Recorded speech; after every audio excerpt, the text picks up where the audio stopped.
What I want for this place in the future is to be protected forever.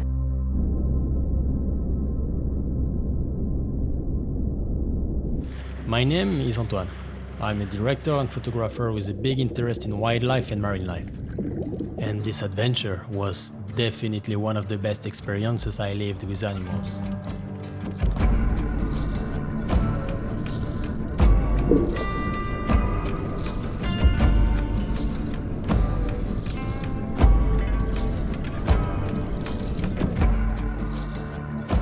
With my friends Erika and Rafael, we spent 10 days in the Galápagos Islands, close to the coast of Ecuador in the Pacific Ocean.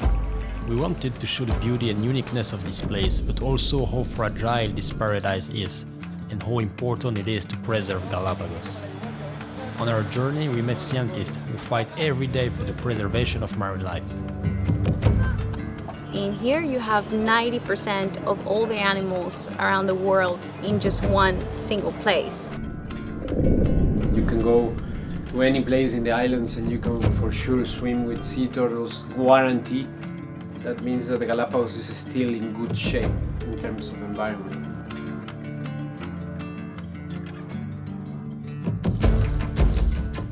We started to understand the problems Galapagos are facing.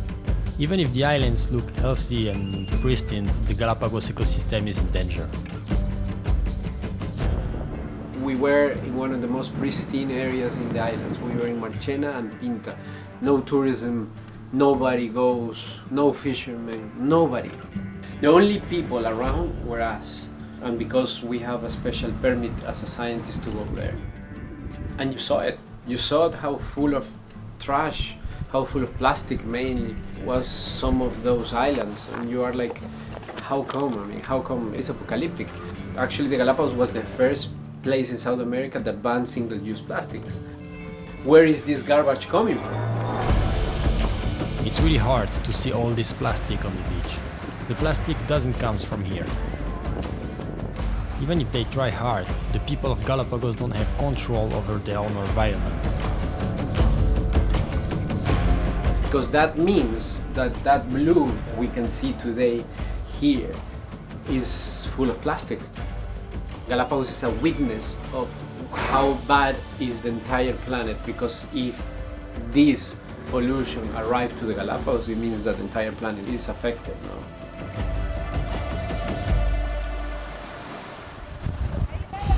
What are you doing here? The idea is to measure how much macroplastic we found in 50 meters in this specific point. But when you come to somewhere where nobody ever comes, and you see all the trash and all the waste from the whole world moving around because of the wind or the currents, it's just sad. It's just sad because at the end of the day, this is like the worst people or the worst species that are gonna suffer are animals and humans at some point. These people showed us what microplastic is and how uncontrollable it is. You took a plastic cap that has been there, you touch it, in the moment that you touch it, was microplastic. That is the future for all the plastic that we see, that we use, that we cannot recycle. That's the future of microplastic. Right now microplastic is in the air, in the water, in the animals, it's everywhere. Now the next question is, what is going to happen for the future? That is going to affect our health.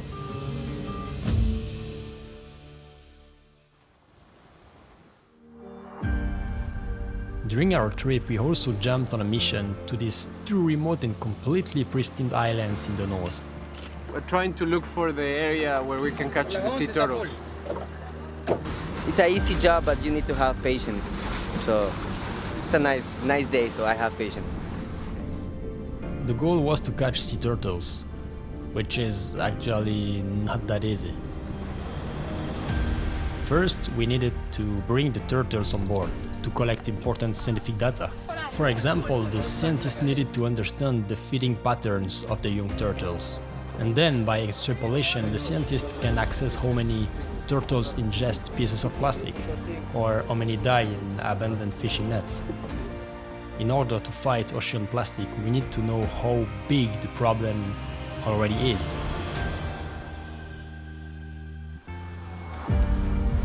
Our research was the base ground in order to ban single-use plastics in Galápagos. To expand the research on the turtles, we filmed their movements and feeding habits with a camera we put it on their shell. And after a few hours we were able to take back the camera and all the information needed.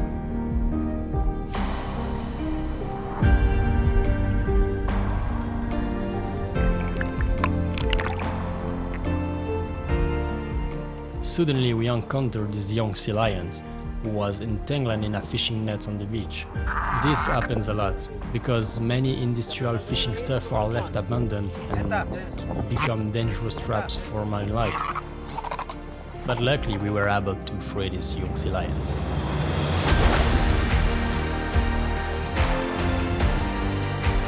The days spent in the Galápagos Islands were a dream come true for us. We saw and lived much more than we could have imagined. After what we've seen, we can say that there is no other place like this on Earth. It's completely unique. But Galápagos also reminds us how fragile and endangered this paradise is. The animals that come and breed here, that develop, and without it, then we will lose the nurture place for all the species in the world. And if we don't preserve it, it's gonna be destroyed. And what will the future generations will have? It's sad, but I think it's still hope. The best that you can do is try it.